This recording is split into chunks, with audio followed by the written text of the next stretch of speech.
कर्नाटक में कांग्रेस हुकूमत अपनी 5वीं गारंटी स्कीम युवा निधि को नाफिज करने की तैयारियां कर रही है।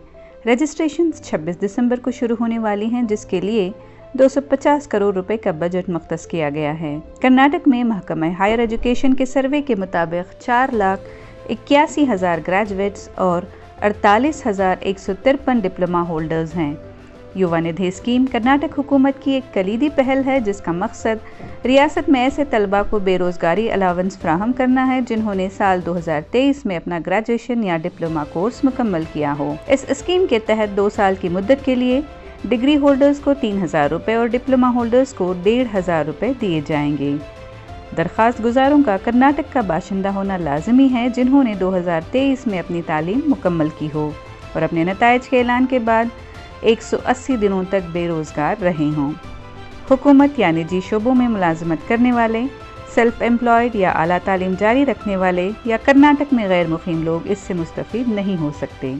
सेवा सिंधु पोर्टल के ज़रिए रजिस्ट्रेशन किया जा सकता है। एप्लीकेंट्स की डोमिसाइल की हैसियत अहम है, जिसके लिए कम अज़ कम 6 साल कर्नाटक में तालीम हासिल करना ज़रूरी है। डोमिसाइल की तस्दीक के लिए दस्तावेज़ात में SSLC, PUC, degree, diploma, marks card या सर्टिफिकेट, CET रजिस्ट्रेशन और 2017 से पहले जारी करदा रेशन कार्ड शामिल हैं। रजिस्ट्रेशन नताइज के ऐलान के फ़ौरन बाद भी किया जा सकता है, लेकिन बेरोज़गारी अलावेंस 180 दिन की बेरोज़गारी के बाद ही फराहम किया जाएगा।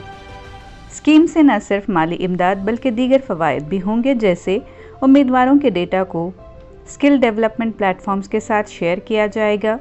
अगर स्कीम की मुद्दत के दौरान ही मुलाजिमत मिल जाती है तो उसकी जानकारी देना ज़रूरी है। रजिस्ट्रेशन के लिए कोई फ़ीस नहीं है। उम्मीदवारों के पास Aadhaar seeded bank account, email ID और एक मोबाइल नंबर होना चाहिए। दरख्वास्त की स्टेटस और एक्नॉलेजमेंट दरख्वास्त मुकम्मल होने पर फराहम किए जाएंगे। तालीमी रिकॉर्ड की तस्दीक नेशनल एकेडमिक डिपॉजिटरी के ज़रिए किए जाएंगे।